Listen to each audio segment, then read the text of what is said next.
Hello everyone, कैसे आप सभी। स्वागत है आपका अनअकैडमी पर और अनअकैडमी के चैनल एमपीपीएससी व्यापम पर। मैं अमित शुक्ला अनअकैडमी एमपीपीएससी पर प्लस एजुकेटर आपके सामने उपस्थित हूँ। तो जैसा कि आप सभी को पता होगा कि व्यापम ने अपना कैलेंडर जो है 2020 के लिए अपडेट किया है और आपके लिए एक एग्ज़ाम जो है उसके लिए भी उसने टेंटेटिव डेट डाली है। तो उस एग्ज़ाम से संबंधित सभी इन्फॉर्मेशन मैं आपको बताने वाला हूँ कि वो एग्ज़ाम कब होने वाली है, उसका सिलेबस क्या होने वाला है, पेपर में क्या आता है, उसका फिजिकल क्या होता है, कैसे होता है, नंबर कितने होते हैं। तो ये सभी मैं आपको डिटेल में बताने वाला हूँ। जो लास्ट उसकी एग्ज़ाम हुई थी उसके नोटिफिकेशन को हम यहाँ पर रेफरेंस के रूप में लेंगे और उसी के हिसाब से हम यहाँ पर देखने वाले हैं। तो चलिए शुरुआत करते हैं। तो जो भी बच्चा तैयारी करना चाहता है इस एग्ज़ाम की, वो कृपया करके लाइक ज़रूर कर दीजिएगा, चैनल को सब्सक्राइब ज़रूर कर लेना और यस ज़रूर लिख देना वीडियो को देखने के बाद, ठीक है। इस बात का ज़रूर ध्यान रखिएगा। और आगे मैं आपको बताने वाला हूँ यहीं पर कि आपकी तैयारी कैसे क्या यहाँ पर मैं आपकी करवाने वाला हूँ। तो देखिए, व्यापम में जब आप पीईबी पर जाएंगे तो अब जब आप इस साइट को देखेंगे तो यहाँ पर जब आप एग्ज़ाम शेड्यूल में जाएंगे, एग्ज़ाम शेड्यूल में जाने के बाद आप देखेंगे तो 2020 यहाँ पर क्लिक करेंगे तो 2020 में एक एग्ज़ाम क्या, तो उसने पहले ही नोटिफिकेशन डाल दिया था, ये वाला जो है ग्रुप 4, ठीक है। तो ग्रुप 4 का तो डाल ही दिया है इसने, लेकिन साथ में यहाँ पर इसने जेल प्रहरी का डाल के रखा है। ये सितंबर में एग्ज़ाम है, ये तो फिर भी ठीक है, लेकिन ये अभी हाल फिलहाल में ही यहाँ पर क्या हुई है, ऐड हुआ है। अगर मैं आपको थोड़ा सा जूम करके बताऊँ तो ये आप देख सकते हैं, जेल प्रहरी रिक्रूटमेंट टेस्ट 2020, इसकी एग्ज़ाम होने वाली है 24 अक्टूबर से। 1 मिनट रुकना है ना, यहाँ पर अपन देख लेते हैं। टेंटेटिव एग्ज़ाम डेट ही ये है 24 अक्टूबर से। अब ये स्टार्ट्स फ्रॉम मतलब कि ये काफ़ी इसके फॉर्म बहुत ज़्यादा आते हैं और ये 24 अक्टूबर से चालू होगी और लगभग 10 दिन 15 दिन 20 दिन जैसे भी फॉर्म आएंगे उस हिसाब से चलने वाली है, ठीक। तो हम इसका एक रेफरेंस ले लेते हैं कि इसका नोटिफिकेशन 2018 में कैसा था। यहीं से हम पूरा का सब कुछ समझने की कोशिश करेंगे, ठीक है। चलिए तो समझ लेते हैं भाई साहब, इम्पॉर्टेंट एग्ज़ाम रहती है, अच्छी एग्ज़ाम है। तो यहाँ पर ये एग्ज़ाम जो हुई थी आप देख सकते हैं 1 मिनट बेटा, है ना।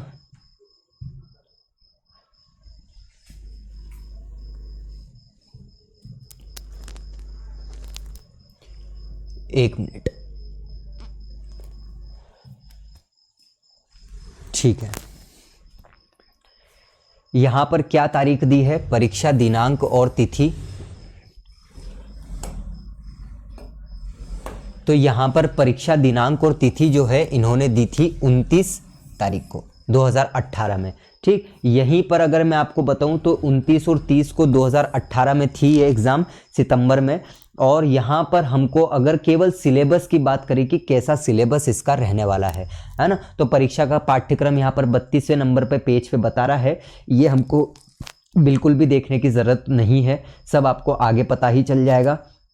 पोस्ट कितनी थी, तो पोस्ट देखिए अनारक्षित की कितनी थी, 99 थी, महिलाओं के लिए 79 और भूतपूर्व सैनिक ये हमको अभी नहीं देखना है। अनुसूचित जाति 32, महिला के लिए 25, अनुसूचित जनजाति 41 और 31, अन्य पिछड़ा वर्ग 27 और 22, टोटल 199 पोस्ट थी और 157 महिलाओं की थी, ठीक है। एलिजिबिलिटी क्राइटेरिया क्या था कि आवेदक को 10+2 प्रणाली के अधीन कम से कम हाई स्कूल परीक्षा पास करनी होनी चाहिए या फिर पुरानी परीक्षा से हायर सेकेंडरी परीक्षा उत्तीर्ण होनी चाहिए।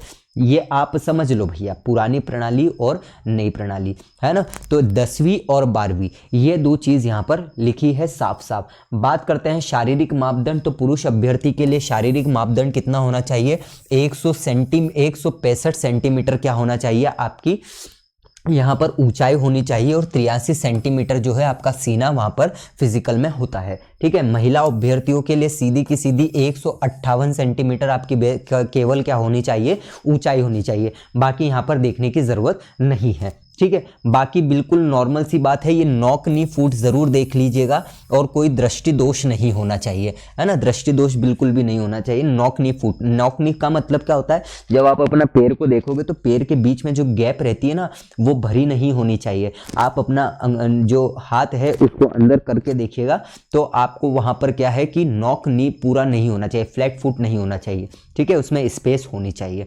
चलिए बात करते हैं, ये आपके लिए बहुत ज़रूरी है। नेक्स्ट पॉइंट के लिए अगर हम बात करें तो बाकी तो कोई नॉर्मल सी चीज़ें हैं। अगर हम सिलेबस देखें ठीक है, हाँ आयु देख लो भाई साहब, भर्ती का तरीका यहाँ पर क्या लिखा है, तो यहाँ पर मध्य प्रदेश के मूल निवासियों के लिए आयु सीमा कितनी है, 33 साल। ठीक है, महिला आवेदक के लिए चाहे अनारक्षित वर्ग हो, पुरुष महिला आवेदक आरक्षित अनुसूचित जाति जनजाति अन्य पिछड़ा वर्ग है तो 38 साल, ये बात याद रखिएगा। बाकी लोक सेवा की परिधि से बाहर जो तृतीय और चतुर्थ वर्दी है ये 18 से 25 साल है खुली प्रतियोगिता में, तो इसको भी आप आयु अपने हिसाब से इसको देख लीजिएगा कि कितनी आपकी आयु है ना। यहाँ पर फिर अगर हम आगे की बात करते हैं तो आगे कैसे क्या रहेगा एग्जाम में, तो मैं आपको बता देता हूँ।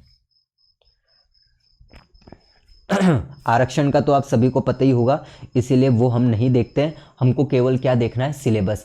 सबसे पहले तो यहाँ पर देख लो शारीरिक प्रवणता टेस्ट जो होता है ना, ये भी बहुत इंपॉर्टेंट है। शारीरिक प्रवणता टेस्ट जो है, यहाँ पर सबसे पहली बात तो क्या होगी कि 800 मीटर की एक दौड़ होगी, है ना। फिजिकल टेस्ट जो होता है इसमें 800 मीटर की एक टेस्ट होगा, आपका दौड़ होगा, जो पुरुष के लिए कितने 2 मिनट 50 सेकंड में आपको पूरा करना पड़ेगा। महिलाओं के लिए जो है ये 4 मिनट का समय रहेगा, भूतपूर्व के लिए 3 मिनट 15 सेकंड। गोला फेंक होगा जिसमें आपको 20 फुट तक फेंकना है, 20 फीट तक, सॉरी फुट नहीं, 20 फीट तक फेंकना है, और गोले का वजन कितना होगा, 7.5 किलो के लगभग होगा। महिलाओं के लिए ये 16 फीट के लिए आपको फेंकना होगा और वजन होगा ये 4 किलोग्राम का, याद रखिएगा ये है। यदि दौड़ में क्वालिफाई नहीं होता है तो उसे गोला फेंक में भाग नहीं लिया जाएगा, ठीक है, ये याद रखिएगा। अब ये जो है ना शारीरिक फिजिकल टेस्ट जो है इसके नंबर नहीं जुड़ते हैं, ये बस आपके लिए क्या रहता है, क्वालिफाइंग नेचर रहता है, और ये आपको वीडियो रिकॉर्डिंग भी होती है ताकि बाद में कोई ये नहीं बोले कि मैंने तो फेंक दिया था बहुत दूर तक, आपने ही नहीं देखा, है ना। तो ये सभी चीज़ों के लिए ये भैया वीडियो रिकॉर्डिंग भी कर लेते हैं, है ना, तो ये मत समझना बिल्कुल भी। चलिए बात करते हैं हम, अगर सिलेबस के लिए देख लें हम, क्योंकि बाकी सभी चीज़ें तो नॉर्मल सी है ना। यहाँ पर मध्य प्रदेश के स्थायी निवासियों के लिए जैसे मैंने आपको बता चुका हूँ 18 वर्ष एवं 33 वर्ष से अधिक नहीं होना चाहिए बीच में, तो आप अपने हिसाब से देख सकते हैं इसको, ठीक है। चलिए बात करते हैं नेक्स्ट पॉइंट की। ये देख लो भाई साहब, यदि अभ्यर्थी अतिरिक्त समय हेतु आवेदन करता है तो उसे निम्न अतिरिक्त समय की पात्रता होगी, ये अपने लिए नहीं है, ठीक है। ये नियुक्ति में आपको बता ही चुका हूँ, ठीक है।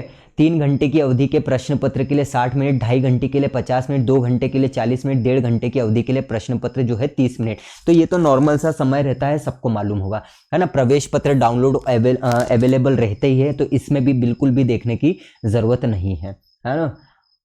चलिए नॉर्मलाइजेशन आप सभी को पता है होता ही है ना। सिलेबस पर अपन तो आएंगे सीधे से,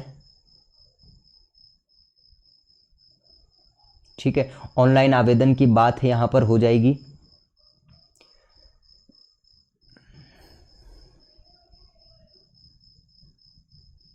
ये ऑनलाइन आवेदन का पूरा तरीका है, आप सभी को पता ही होगा, इसीलिए इसको भी देखने की ज़रूरत नहीं है। हमारे लिए जो काम की चीज़ है हम केवल क्या देखेंगे, उसको देखेंगे। यहाँ पर ये देख लो भाई साहब, है ना, ये पाली भी हम सुबह देख ही चुके हैं, ठीक है। पैसे कितने लग रहे हैं, अनारक्षित के लिए 500 रुपये, अन्य पिछड़ा वर्ग, अनुसूचित जाति, अनुसूचित जनजाति अभ्यर्थियों मध्य प्रदेश के मूल निवासियों के लिए 250 रुपये प्रति प्रश्न पत्र, ठीक है। प्रश्न पत्रों की संख्या कितनी होगी भाई साहब, 1 होगी। अगर संशोधन करना है, फॉर्म भरने के बाद कुछ चेंज करना है तो 20 रुपये आपको एक्स्ट्रा लगेंगे प्रत्येक संशोधन पर, है ना, प्रत्येक संशोधन पर, और पोर्टल शुल्क अलग लगेगा। यहाँ पर ये ऑनलाइन परीक्षा केंद्र कितने थे, भोपाल, सागर, इंदौर, सतना, जबलपुर, उज्जैन, ग्वालियर और रतलाम, ये आपका क्या है, यहाँ पर सेंटर थे इतने सारे, ठीक है। चले भाई साहब अभी आगे की बात करते हैं हम, तो नेक्स्ट है सबसे महत्वपूर्ण, ये देख लो भाई साहब, ये आपके लिए काम की चीज़ है जो आपको देखना था। सबसे पहली बात तो देख लो, कुल अंक कितने नंबर के हैं, टोटल 100 मार्क्स का है, 100 अंक मतलब एक क्वेश्चन 1 नंबर का। सामान्य ज्ञान आएगा, सामान्य हिंदी आएगी, सामान्य अंग्रेजी आएगी, सामान्य गणित आएगा, सामान्य विज्ञान आएगा, ठीक है, ये 5 भाग हमको यहाँ पर मिल रहे हैं। इसको मैं थोड़ा सा आपको समझा दूँ, क्योंकि व्यापम आपको लगता होगा आसान, लेकिन आसान है नहीं।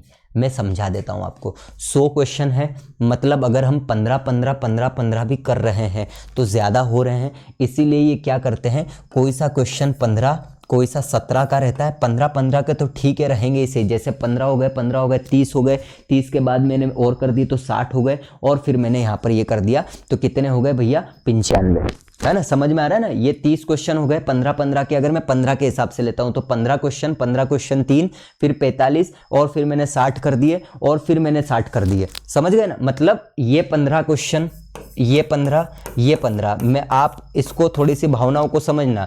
ये हो गए हमारे 15, तो ये हो गए 30, ये हो गए 30, और ये हो गए 30। कितने हो गए भाई साहब, 75 हो गए ये। अब 75 में ये क्या करेंगे, थोड़ा सा ऊपर नीचे क्वेश्चन को, हर कोई सा क्वेश्चन 15 का नहीं होगा। मैं आपको ये समझाना चाह रहा हूं, है ना। हर क्वेश्चन जो है ये कैसे होगा, केवल और केवल 15 नंबर का नहीं हो सकता है। ऊपर भी कर सकते हैं, नीचे भी कर सकते हैं। क्योंकि अगर मैं 20 के हिसाब से देखूं या 25 के हिसाब से देखूं, तो 25 के हिसाब से तो ये ज़्यादा ही हो रहा है। 20 के हिसाब से अगर मैं देखूं तो भैया 20 हो गए, 40 हो गए, 60 हो गए, 90 हो गए, 100 हो गए। ये ऐसा भी कर सकते हैं। लेकिन यहाँ पर आप समझ लो कि ऐसा एकदम फिक्स ही नहीं है कि 20 का ही आएगा, 20 का ही आएगा, 20 का ही आएगा। हो भी सकता है। जैसे आप इसको क्या करो, इसके पुराने पेपर को देख लो कि इसने क्या बनाया है। 20 के हिसाब से दिया है कि 15 के हिसाब से दिया है कि 17 के हिसाब से दिया है कि 18 के हिसाब से दिया है। वहां से आपको क्लियर हो जाएगा एकदम कि ये 15 के हिसाब से दे रहा है। 15 के हिसाब से तो 25 क्वेश्चन बच ही जाएंगे अपने, है ना। तो फिर 15 के हिसाब से मैं तो हो ही नहीं सकता है। अगर मैं 20 के हिसाब से देखूं तो बिल्कुल हो सकता है। और ये चाहे तो किसी को 18 पूछ सकता है, किसी के 22 पूछ सकता है। लेकिन मुझे ऐसा लगता है कि मोस्ट प्रोबेबली ये क्या करेगा, 20 के हिसाब से ही पूछ सकता है। ठीक है, तो ये आप समझ लो कि सामान्य ज्ञान इतने सारे हो गए।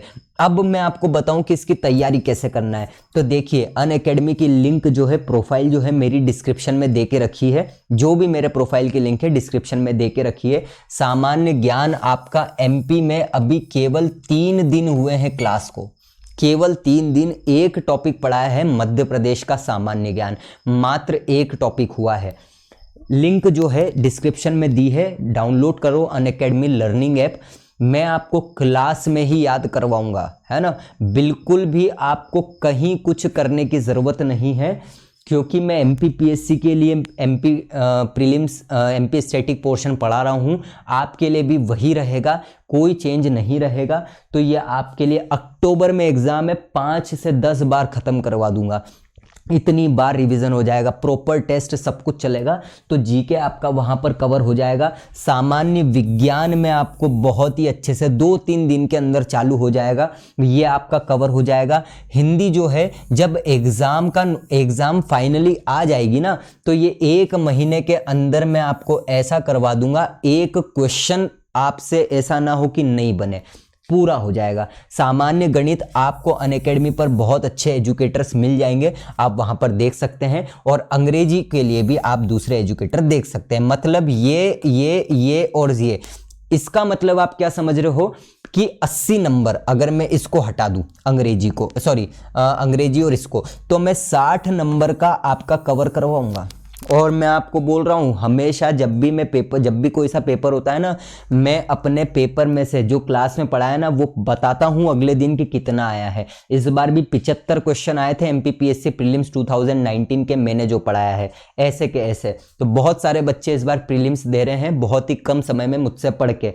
ठीक है, जितना मैं पढ़ाऊंगा उसमें से सब आ जाएगा। बस बात यह है कि रिवीजन, कंसिस्टेंसी, रेगुलरिटी मेरी क्लास अटेंड कर लो। तो भैया लिंक डिस्क्रिप्शन में दे के रखिए, आ जाओ। किसी को भी कोई समस्या हो तो 2-3 दिन क्लास में रेगुलर रहोगे, सब समझ में आ जाएगा। रेफरल कोड मेरा अमित 93 लाइव है, इसका स्क्रीनशॉट ले लो। बिल्कुल अमित 93 लाइव, है ना। जब आप अमित 93 लाइव को रेफरल कोड को लगाओगे, कहाँ पर, अनअकैडमी पर सब्सक्रिप्शन के लिए आपको 10% का इंस्टेंट डिस्काउंट भी मिलेगा।